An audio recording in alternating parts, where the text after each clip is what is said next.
Hello friends, അപ്പോൾ നമ്മൾ കുട്ടേസിൽ നിന്ന് നമ്മൾ റൂമൊക്കെ വെക്കേറ്റ് ചെയ്ത് തിരിച്ചു വിട്ടു. നമുക്കിനി പോകേണ്ടത് ജോർജിയയുടെ തലസ്ഥാനം ടിബ്ലിസിലേക്കാണ്. പോകുന്ന വഴിയിലുള്ള കുറേ കാര്യങ്ങളൊക്കെ കാണാനുണ്ട്, അതൊക്കെ നമ്മൾ കാണും. അപ്പോൾ നമ്മളെ വണ്ടി ഡ്രൈവ് ചെയ്തുകൊണ്ടിരിക്കുന്നത് ഇപ്പോൾ വിപിനാണ്. നല്ല സ്ഥലം, മലഞ്ചെരുവ് കൂടിയുള്ള യാത്രയാണ്. അപ്പോൾ നമ്മൾ പോകുന്ന വഴിക്ക് നമുക്ക് തന്നെ ഒരു ഫോർട്ടാണ് കാണാനുള്ളത്. അപ്പോൾ ആ ഫോർട്ടിൻ്റെ അടുത്തേക്കാണ് ഇപ്പോൾ നമ്മൾ ഡൈവേർട്ട് ചെയ്ത് പോയത്. ഫോർട്ടിൻ്റെ താഴ്വാരത്തിലെത്തി നമ്മൾ. ഇനിയിപ്പോൾ ഇവിടുത്തെ കാര്യങ്ങൾ എങ്ങനെയൊക്കെയാണെന്നുള്ളതൊന്ന് നോക്കി വരാം. ഇവിടെ ടിക്കറ്റ് എടുക്കണം കേട്ടോ. 2 ആൾക്ക് 20, അല്ല 2 ആൾക്ക് 20, 3 തൊട്ട് 10 ആൾക്ക് 40, 10ൻ്റെ മേലേക്കുള്ള വേറെ പാക്കേജ് ഉണ്ട്. അപ്പോൾ നമ്മൾ 3 ആൾക്ക് 40 ടിക്കറ്റ് എടുക്കുക. അപ്പോൾ ഉള്ളിൽ കയറണം. ഇതിൻ്റെ പുറത്തുള്ളൊരു വ്യൂ ആണിത്. ഇവിടെ നല്ലൊരു മുന്തിരിത്തോട്ടമുണ്ട്. അപ്പോൾ ഞാൻ അതിൻ്റെ ഉള്ളിൽ കയറിയിട്ടുള്ള വിശേഷങ്ങളൊക്കെ കണ്ടുവരാം കേട്ടോ. അപ്പോൾ ആ റെബാത്തി ഫോർട്ടിൻ്റെ ഉള്ളിലാണുള്ളത് കേട്ടോ. നല്ല രസമുള്ള, ഇതൊക്കെ പുതുക്കി പണിതതാണ്. പഴയ കാലത്തെ ചില ഓർമ്മക്കുറിപ്പുകളൊക്കെ ഇവിടെ കാണാം. പിന്നെ ഇപ്പോൾ നടക്കുന്ന ഭാഗങ്ങളൊക്കെ പുതുക്കി പണിത് കാണും കേട്ടോ. ഈ കല്ലുകളൊക്കെ വെച്ച് മണ്ണിൽ പടവ് ചെയ്ത കുറേ പഴയ കാര്യങ്ങളും നമുക്കിവിടെ കാണാൻ പറ്റും കേട്ടോ. പക്ഷേ അതിനോട് ചേർന്നിട്ടുള്ള നമ്മൾ ആ വാക്കിംഗ് സ്പേസ് ഒക്കെ പുതിയ നിർമ്മിതിയാണ്. അപ്പോൾ ഇതിനുള്ളിലേക്ക് ഇനി ഒരുപാട് കാര്യങ്ങൾ കാണാനുണ്ട്. നമ്മൾ ഉള്ളോട്ട് കയറുകയാണ്. ഉള്ളിലൊക്കെ ആ വാളൊക്കെ കണ്ടില്ലേ, വാളൊക്കെ പഴയതായിരിക്കില്ല, അതൊക്കെ പുതിയതാണ്. കാരണം സീലിംഗ് ഒക്കെ പുതിയ കോൺക്രീറ്റ് ആണ്. അപ്പോൾ ഇത് കുറേ കാര്യങ്ങളൊക്കെ പഴയതും കുറേയൊക്കെ പുതിയതും. എന്തായാലും ആ പഴയ ഒരു കാലഘട്ടത്തിൻ്റെ ഓർമ്മയ്ക്ക് വേണ്ടിയിട്ട് എന്തായാലും നല്ല ലെവലിൽ തന്നെ ഇത് നിർമ്മിച്ചിട്ടുണ്ട്, പരിപാലിക്കുന്നുണ്ട്. ജോർജിയയിലെ അഗാൽസിക്കെ നഗരത്തിൽ സ്ഥിതി ചെയ്യുന്ന ഒരു മധ്യകാല കോട്ടയാണ് റെബാത്തി കോട്ട. ഇത് അഗാൽസിക്കെ കോട്ട എന്നും കൂടി അറിയപ്പെടുന്നുണ്ട് കേട്ടോ. ജോർജിയയിലെ സംഗെ ജാവേഗതി മേഖലയിലെ അഗാൽസിത്തിലെ നഗരത്തിലാണ് ഈ കോട്ട സ്ഥിതി ചെയ്യുന്നത്. 9-ാം നൂറ്റാണ്ടിലാണ് ഈ കോട്ട ആദ്യമായി നിർമ്മിക്കപ്പെട്ടത്. അന്ന് ഇതിനെ ലോംസിയ കോട്ട എന്നും വിളിച്ചിട്ടുണ്ടായിരുന്നു. 12-ാം നൂറ്റാണ്ടിൻ്റെ അവസാനത്തോടെ ഇതിന് അഗാൽസിക്കെ എന്ന പുതിയ പേര് ലഭിച്ചു. ജോർജിയൻ ഭാഷയിൽ അഗാൽസിക്കെ എന്ന് പറഞ്ഞിട്ടുണ്ടെങ്കിൽ പുതിയ കോട്ട എന്നാണ് അർത്ഥം. റെബാത്തി എന്ന പേര് വന്നത് അറബിയിൽ നിന്നാണ്. അറബിയിൽ അതിൻ്റെ അർത്ഥം ശരിക്ക് ഭദ്രമാക്കിയ സ്ഥലം എന്ന് പറഞ്ഞാൽ നമ്മളെ കോട്ട, അത് തന്നെയാണ് അതിൻ്റെ അർത്ഥം. ഇത് പല നൂറ്റാണ്ടുകളിലായി വിവിധ സംസ്കാരങ്ങളുടെയും ഭരണാധികാരികളുടെയും സ്വാധീനത്തിലായിരുന്നു കേട്ടോ. ജോർജിയൻ ഉണ്ട്, അർമേനിയൻ ഉണ്ട്, മംഗോൾ ഉണ്ട്, ഓട്ടോമൻ ഉണ്ട്, തുടങ്ങിയവരെല്ലാം സ്വാധീനം നമുക്ക് ഈ കോട്ടയിൽ കാണാം. 13-ാം നൂറ്റാണ്ട് മുതൽ ഇത് ജാക്കേലി പ്രഭു കുടുംബത്തിൻ്റെ ഒരു ആസ്ഥാനം കൂടിയായിരുന്നു. 17-ാം നൂറ്റാണ്ടിൽ ഓട്ടോമൻ ഭരണത്തിന് കീഴിൽ കോട്ട ഒരു കൊട്ടാര സമുച്ചയമായി രൂപാന്തരപ്പെട്ടു. ദീർഘകാലം ജീർണാവസ്ഥയിലായിരുന്ന കോട്ട 2011-12 കാലയളവിലാണ് വിപുലമായി പുനർനിർമ്മിക്കുകയും നവീകരിക്കുകയും ചെയ്തിട്ടുണ്ടായിരുന്നത്. 7 ഏക്കർ വിസ്തൃതിയിലുള്ള ഈ കോട്ട ഒരു സാംസ്കാരിക ചരിത്ര സമുച്ചയമാണ്.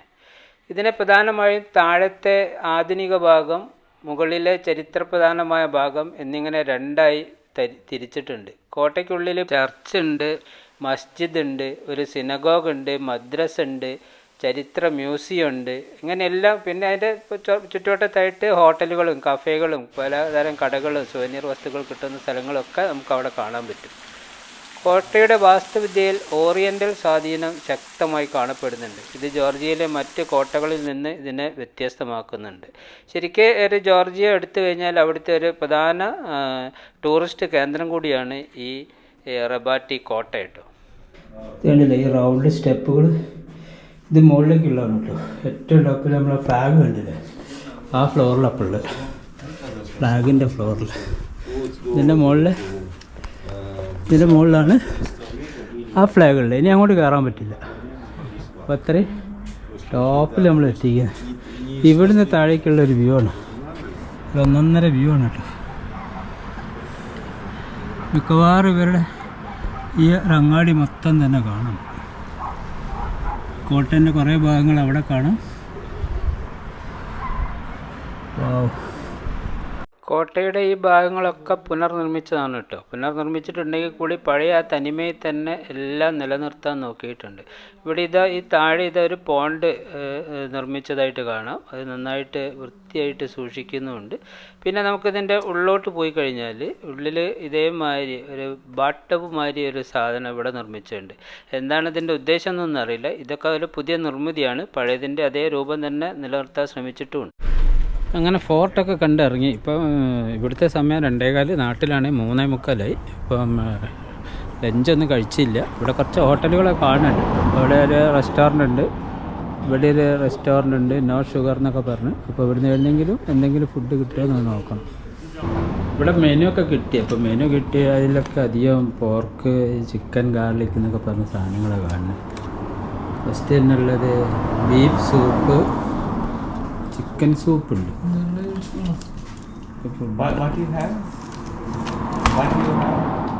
പേരറിയാത്ത എന്തൊക്കെയോ സാധനങ്ങൾ നമ്മൾ ഓർഡർ ചെയ്ത് കഴിച്ചു കിട്ടും. വലിയ കുഴപ്പമൊന്നും ഉണ്ടായിരുന്നില്ല. അത്യാവശ്യം മസാല എരിവൊക്കെ ഉള്ള ഒരു സാധനമായിരുന്നു.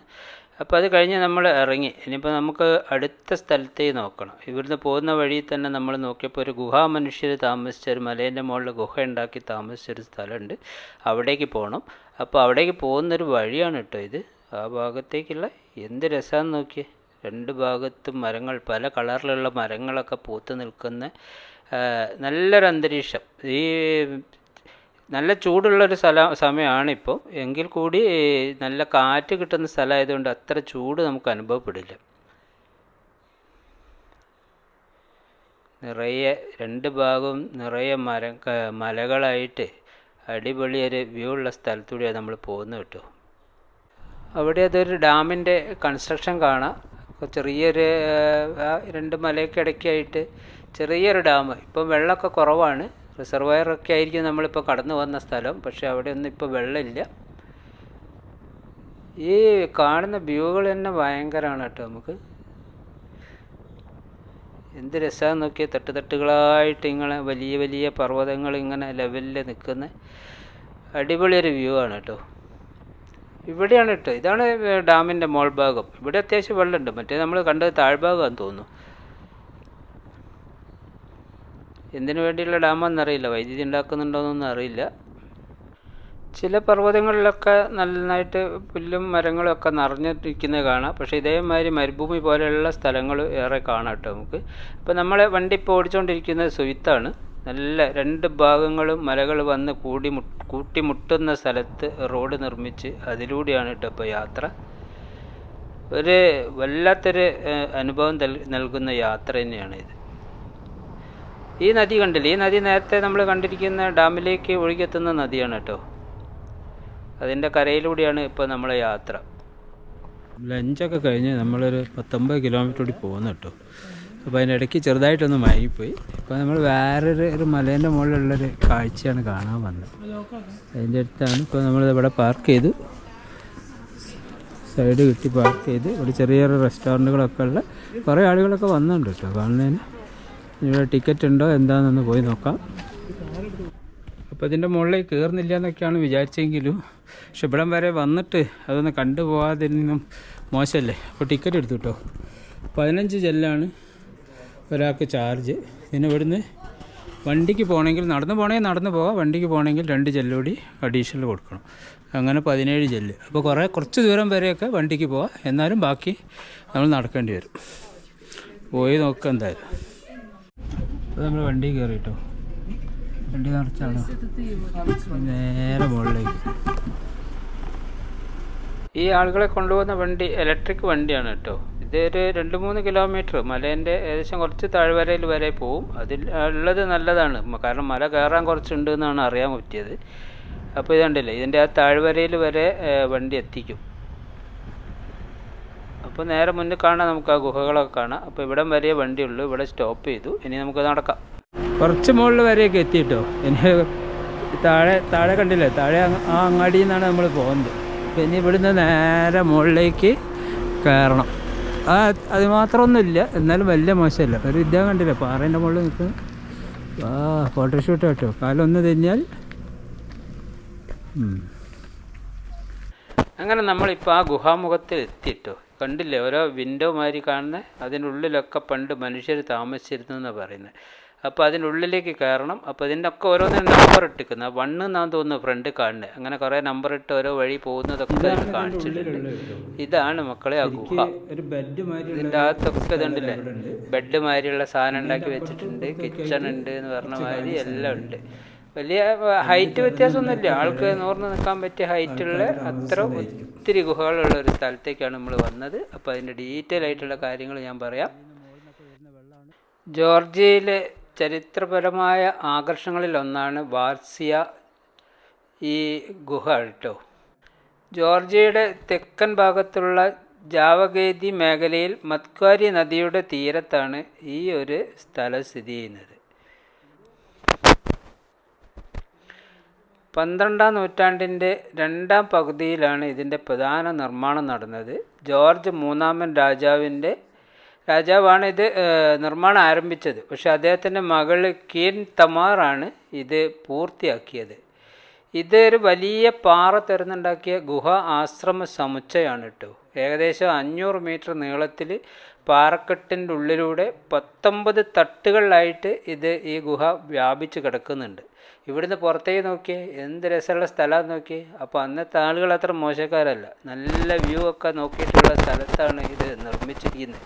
ഇതിൻ്റെ ഉള്ളിൽ ചർച്ചുകളുണ്ട്, ചാപ്പലുണ്ട്, താമസ സ്ഥലമുണ്ട്, ധ്യാനപ്പുരമുണ്ട്, സംഭരണശാലകളുണ്ട്, വൈൻ്റെ നിലവറകളുണ്ട്, അങ്ങനെയുള്ള ഒരു ഫാർമസി ഉണ്ട്, ഊട്ടുശാല ഉണ്ട്. ഇങ്ങനെയുള്ള 600-ലധികം അറകൾ സ്ഥിതി ചെയ്യുന്ന ഒരു കോട്ടയാണ് ഇത്.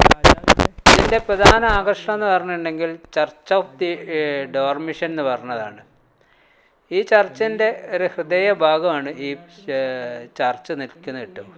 പ്രശസ്തമായ ചുവർ ചിത്രങ്ങളും ഒക്കെ നമുക്കിവിടെ കാണാൻ പറ്റും. അത്ര ക്ലിയർ അല്ല ഇപ്പോൾ, എന്തെങ്കിലും ഈ ചുമരിൻ്റെ മുകളിലൊക്കെ പലതരം ലിപികളും ചിത്രങ്ങളും ഒക്കെ ആലേഖനം ചെയ്തിട്ടുണ്ട്. 1985 മുതൽ ഈ പ്രദേശം വാർസിയ ചരിത്രപരവും വാസ്തുപരവുമായ മ്യൂസിയത്തിൻ്റെ ഒരു ഭാഗമാണ്. സോവിയറ്റ് കാലഘട്ടത്തിൽ ഇവിടെ ഒരു മ്യൂസിയം ഉണ്ടായിരുന്ന പറയുന്നത്. 1989 ഇവിടെ വീണ്ടും സന്യാസ കർമ്മങ്ങൾ ആരംഭിച്ചിട്ടുണ്ട്. ഇപ്പോഴും ഇവിടെ സന്യാസിമാർ താമസിക്കുന്നുണ്ട്. ഈ റിസർവ് പ്രദേശത്ത് 46 വാസ്തുവിദ്യാ സൈറ്റുകളുണ്ട്, 12 പുരാവസ്തു സൈറ്റുകളുണ്ട്, 21 സ്മാരക കലാ സൈറ്റുകളുണ്ട്. ഇതെല്ലാം ഇതിൻ്റെ ഉള്ളിലുണ്ട്. പ്രാചീന വാസസ്ഥലങ്ങളുടെ അവശിഷ്ടങ്ങളും പാറ തുരന്നുണ്ടാക്കിയ ഗ്രാമങ്ങളും മധ്യകാല കോട്ടകളും വിവിധതരം ഗുഹാ സംവിധാനങ്ങളും ഒക്കെ ഇവിടെ ഇപ്പോഴും സംരക്ഷിച്ചിട്ടുണ്ട്. 1999 മുതൽ വാർസിയ അത് യുനെസ്കോയുടെ യോഗ പൈതൃക പട്ടികയിൽ സ്ഥാനം നേടിയിട്ടുണ്ട്. പിന്നെ ഇത് കാണാനുള്ള സമയം എന്ന് പറഞ്ഞാൽ മിക്കവാറും എല്ലാ ദിവസവും ഉണ്ടാവും. പക്ഷേ ചില സമയങ്ങളിൽ തിങ്കളാഴ്ച അവധിയായിരിക്കും. രാവിലെ 10 മുതൽ വൈകുന്നേരം 6 വരെയാണ് ഇതിൻ്റെ സന്ദർശന സമയം. ഈ ഹാളുകളൊക്കെ തമ്മിൽ ബന്ധിപ്പിച്ചുകൊണ്ട് ഇതേമാതിരിയുള്ള നല്ല വാക്കിങ്ങിനുള്ള സ്ഥലമുണ്ട് കേട്ടോ. തീർത്തും ഇടുങ്ങിയതൊന്നുമല്ല, 1-2 ആൾക്ക് ഒരുമിച്ച് പോകാൻ പറ്റിയത്, നീണ്ടു നിവർന്ന് പോകാൻ പറ്റിയ ഇതേമാതിരി എല്ലാ ഭാഗത്തേക്കും എല്ലാ ഗുഹകളും തമ്മിൽ യോജിപ്പിച്ചുകൊണ്ടുള്ള വഴികളുണ്ട്.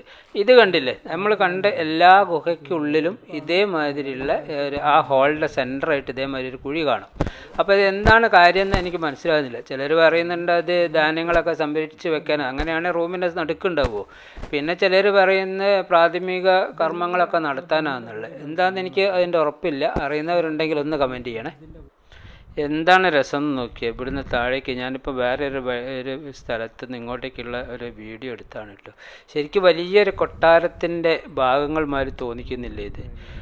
അപ്പോൾ ആ കാലഘട്ടത്തിൽ പ്രത്യേകിച്ച് ആയുധങ്ങളോ അല്ലെങ്കിൽ അങ്ങനെയുള്ള മെഷീനറീസ് ഒന്നും ഇല്ലാത്തൊരു കാലഘട്ടത്തിലാണ് ഇത് ഇത്ര രൂപത്തിൽ ഇത് കൊത്തി ഉണ്ടാക്കിയെന്നുള്ളത് ആലോചിക്കുമ്പോൾ അവരെ നമ്മൾ നമിച്ചേ പറ്റുള്ളൂ കേട്ടോ.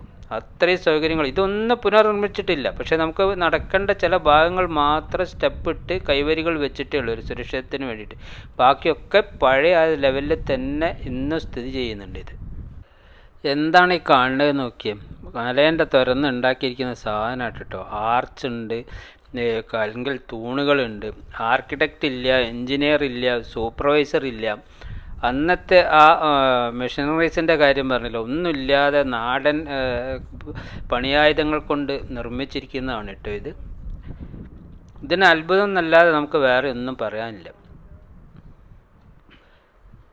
കുറേ റൂമുകൾ, ഇതേമാതിരി റൂമുകളുണ്ട്. ആ റൂമുകളിൽ തന്നെ പല കാറ്റഗറിയും ഉണ്ട്. ഒരു സിംഗിൾ റൂമായിട്ടുള്ളതുണ്ട്, റൂമുണ്ട്, അതിനോട് ചേർന്നിട്ടുള്ള അറ്റാച്ചുള്ള സ്റ്റോർ റൂം പോലുള്ളതുണ്ട്, കിച്ചൺ ഉള്ളതുണ്ട്, വലിയ ഹാളുള്ളതും അതിൻ്റെ ഇരുവശത്തുമായിട്ട് റൂമുള്ളതുണ്ട്. അങ്ങനെ പല കാറ്റഗറിയിലുള്ള സാധനങ്ങൾ ഇതിൻ്റെ അകത്തുണ്ട്.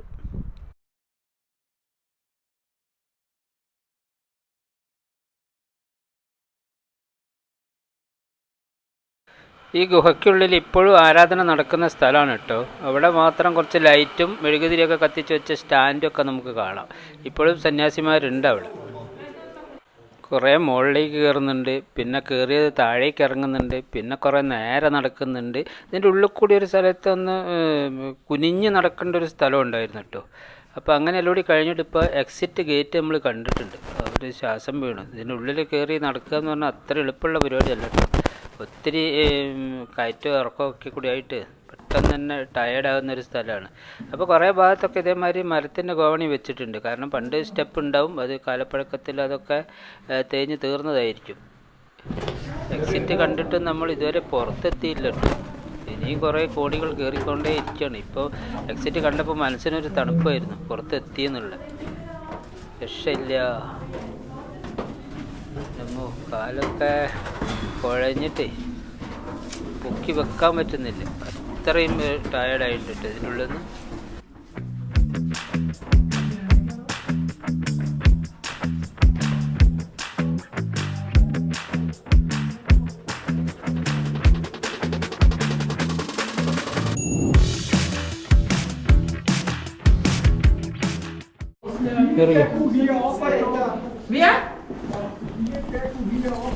Nach der Bierdegustation da, ja.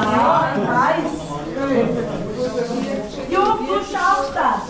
ഇതേ വളരെ ഡേഞ്ചറായ ഒരു സ്ഥലം കേട്ടോ. എൻ്റെ കയ്യിൽ ഒരു കയ്യിൽ ഗോപ്രോ, ഒരു കൈ ഹാൻഡ് റെയിലാണ്. സ്റ്റെപ്പ് വെക്കുന്നത് നോക്കി വെച്ചില്ലെങ്കിൽ ബാക്കിൽ വരുന്ന ആൾ നമ്മളെ വെയിൽ വിട്ടാൽ മതി. അയ്യോ, ക്യാമറയൊക്കെ ഞാൻ ബിബീനെ ഏൽപ്പിച്ചിട്ടു. 2 കയ്യും 2 കാലും ഉണ്ടായിട്ട് തന്നെ ഇതിൻ്റെ ഉള്ളിൽ നിന്ന് ഇറങ്ങാൻ പറ്റുന്നില്ല. അപ്പോൾ ക്യാമറയെല്ലാം കൂടി പിടിച്ച് ഇറങ്ങുമ്പോൾ അത് വലിയൊരു ടാസ്ക്കായിട്ട് മാറും. പുറം ലോകം കണ്ടുട്ടോ. നമ്മൾ പുറത്തെത്തി ആശ്വസിച്ചുകൊണ്ടിരിക്കുമ്പോൾ നമ്മൾ മലേൻ്റെ മുകളിലൊരു പുറത്താണ് എത്തി കേട്ടോ. ഇതിന് താഴേക്ക് ഇതേമാതിരി സ്റ്റെപ്പ് വെച്ച കുറേ സ്ഥലങ്ങൾ നമുക്ക് ഇറങ്ങി വരാനുണ്ട് കേട്ടോ. ഇത് കണ്ടില്ല, മുകളിലാണ് നമ്മൾ നേരത്തെ ഇറങ്ങിയിട്ടുണ്ടായിരുന്നത്. ഇനി അതിൻ്റെ താഴേക്ക് എത്ര ഇറങ്ങണമെന്ന് അറിയും. ഈ താഴേക്ക് ഇറങ്ങുമ്പോഴാണ് നമുക്ക് മുട്ട് പ്രശ്നമൊക്കെ ഉണ്ടെങ്കിലേ പെട്ടെന്ന് കാല് മടങ്ങി പോവാം. വല്ലാത്തൊരു വൈബ് സ്ഥലം, നല്ലൊരു ട്രെക്കിങ്ങിന് പറ്റിയ സ്ഥലമാണ്, അഡ്വഞ്ചറാണ്. അപ്പോൾ എല്ലാം നമ്മൾ നന്നായി എൻജോയ് ചെയ്തു. ഇനിയിപ്പോൾ നല്ല ലെവൽ സ്ഥലത്തെത്തി. ഇനി നമുക്ക് താഴേക്ക് നടക്കണം കേട്ടോ. താഴേക്ക് പോകുമ്പോൾ നമുക്ക് വണ്ടി ഉണ്ടാവില്ല, വണ്ടി മുകളിലേക്ക് കൊണ്ടുപോകാൻ മാത്രമേ വണ്ടി ഉള്ളൂ. അപ്പോൾ താഴേക്ക് ഇനി നടക്കാം. എൻ്റെ മക്കളെ, വലിയൊരു ടാസ്ക് കഴിഞ്ഞ് താഴെ എത്തിയിട്ടു. കുറേ സ്റ്റെപ്പ് മുകളിലേക്ക് പോവുക, കുറേ കുനിഞ്ഞ് നടക്കുക. നമ്മളെ ഹോച്ചിമിൻ സിറ്റിയിലെ കൊച്ചി ടണലിൽ പോയ ഒക്കെ ഓർമ്മ വരിക. പിന്നെ കുറേ താഴേക്ക് വരിക. അങ്ങനെ എല്ലാം കൂടി ഇപ്പോൾ താഴേക്ക് ഇറങ്ങുന്ന ആ വഴിയുടെ അടുത്ത് എത്തിക്കുന്നത്. അപ്പോൾ ഒരു ടിപ്പ് പറഞ്ഞുതരാം. കാലിന് വയ്യാത്തവർ, മുട്ടുവേദന ഉള്ളവർ, അങ്ങനെയുള്ളവരൊന്നും ഇത് കയറാൻ നിൽക്കരുത്. വളരെ ഈസി ആയിട്ടൊക്കെ താഴെ ടിക്കറ്റ് എടുക്കുന്നവർക്ക് ഇത് പറയുന്നില്ല, അവിടെ ഒന്നും ആരും ഒന്നും ഇല്ല. അപ്പോൾ പോന്ന് കഴിഞ്ഞിട്ടുണ്ടെങ്കിൽ ചെറിയ പണിയൊക്കെ അതിനുള്ളിൽ നിന്ന് കിട്ടും. ഞാനൊരു ഇത് ഇറങ്ങി ഇപ്പോൾ താഴെ എത്തി കേട്ടോ. താഴെ എത്തിയില്ല, ഗുഹയൊക്കെ കഴിഞ്ഞ് പുറത്താണുള്ളത്. പിന്നെ വാട്ടർ ബോട്ടിലൊക്കെ ഉണ്ട്, കയ്യിൽ വെക്കാം. ഇവിടുന്ന് ഇടയ്ക്കൊക്കെ വെള്ളമുണ്ട്. ഇതൊക്കെയാണ് ഉള്ളത്. ഇനിയിപ്പോൾ താഴെ എത്തണം, നമുക്ക് നടക്കാം. ഇത് കണ്ടില്ലേ, ചെറിയ മുന്തിരിവള്ളികളാണ് കേട്ടോ, ചെറുത്. പക്ഷേ മരം നല്ല വണ്ണം വെച്ചിരിക്കുന്നു. അതിങ്ങനെ വെട്ടി ശരിയാക്കിയതായിരിക്കും. കിലോമീറ്റർ കണക്കിൽ സ്റ്റെപ്പ് മുകളിലേക്ക്. ഒരുപാട് ഹൈറ്റിലൊന്നുമില്ല, 1 മീറ്റർ ഹൈറ്റിലേ ഉള്ളൂ. എത്രയാ മുന്തിരി നോക്കിയാൽ, ഒരു രക്ഷയില്ല മക്കളോ. അങ്ങോട്ടോട്ട് കയ്യെത്തേയില്ല, അത്രയും കറക്റ്റായിട്ട് വേലിയെട്ടി കളിച്ചു.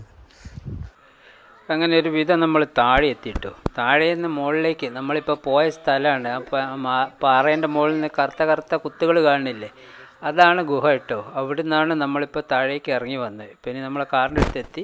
ഇനി ഇവിടുന്ന് ഒരു റെസ്റ്റോറൻറ്റ് കാണുന്നുണ്ട്. അവിടെ പോയിട്ട് എന്തെങ്കിലും ചെറിയ ഫുഡൊക്കെ കഴിച്ചിട്ട് നമുക്ക് യാത്ര തുടരണം. നമുക്കിനി ടിബ്ലിസിലേക്ക് പോകണം. നമ്മൾ ഫസ്റ്റ് ഡേയിൽ മാത്രമാണ് ടിബ്ലിസിൽ നിന്ന്, പക്ഷേ അവിടെ ഒന്നും കാണാൻ പറ്റിയില്ല. പിറ്റേന്ന് കാലത്ത് തന്നെ നമ്മൾ നേരെ തിരിച്ചിട്ടുണ്ട്. അപ്പോൾ ടിബ്ലിസി വിശേഷങ്ങളൊക്കെ കാണാൻ വേണ്ടിയിട്ടുള്ള യാത്രയാണ്. ഇപ്പോൾ വൈകുന്നേരമായി സമയം കേട്ടോ. അപ്പോൾ ഇനി ഇവിടുന്ന് ഫുഡൊക്കെ കഴിച്ച് ഇറങ്ങാൻ എപ്പോഴാണ് പറ്റുകയെന്നറിയില്ല. ഒരു നല്ലൊരു റെസ്റ്റോറൻറ്റ് കുറേ മെനുകളൊക്കെ കൊണ്ടു തന്നിട്ടുണ്ട്. പറഞ്ഞ മാതിരി നമ്മൾ മെനു ഒക്കെ കാണുമ്പോൾ എല്ലാം നമുക്ക് പറ്റിയ സാധനങ്ങൾ ഉണ്ടോ എന്ന് നോക്കണമല്ലോ. അങ്ങനെ ചെറിയ തോതിലുള്ള ഒരു ഫുഡൊക്കെ കഴിച്ച് നമ്മൾ ഇറങ്ങിയിട്ടു. സൂര്യൻ ഇത് അറബിക്കടലിലല്ല, ഈ മലമടക്കുകളിലേക്ക് അസ്തമിക്കാനുള്ള തയ്യാറെടുപ്പിലാണ്. ഒക്കെ ഏകദേശം ഇരുടായി തുടങ്ങി. അപ്പോൾ രാത്രി കാലത്തുള്ള യാത്രകളെ നമുക്കത് ഒഴിവാക്കണം കേട്ടോ. കാരണം നമ്മൾ പരിചയമില്ലാത്ത സ്ഥലത്ത്, പക്ഷേ ഇത് നിവൃത്തിയില്ല. നമ്മളിപ്പോൾ അതെല്ലാം കണ്ട് തിരിച്ചിറങ്ങുമ്പോഴേക്ക് ഏകദേശം രാത്രി ആയിട്ടുണ്ട്. അപ്പോൾ ഇനി ടിബ്ലിസിൽ എപ്പോഴാണ് എത്തുകയെന്നൊന്നും അറിയില്ല. ടിബ്ലിസിൽ നമ്മൾ ഫസ്റ്റ് ഡേ നിന്ന് അതേ ഹോട്ടലിൽ തന്നെയാണ് നമ്മൾ റൂം ബുക്ക് ചെയ്തിട്ടുണ്ടായിരുന്നത്. അപ്പോൾ ടിബ്ലിസിൻ്റെ ആ ഒരു കുറേ ദൂരമായിട്ട് നമുക്ക് കാണാം, ലൈറ്റൊക്കെ കാണാം. ടിബ്ലിസി നഗരമാണത്. അപ്പോൾ ഓക്കെ, ഇനിയിപ്പം ഹോട്ടലിൽ റൂം എടുക്കലും ഹോട്ടലിൽ തങ്ങലും ഒക്കെ അല്ലേ, അപ്പോൾ അതൊന്നും ഞാൻ ഉൾപ്പെടുത്തുന്നില്ല. അപ്പം പുതിയൊരു വീഡിയോ ആയിട്ട് കാണും വരെ ബായ്.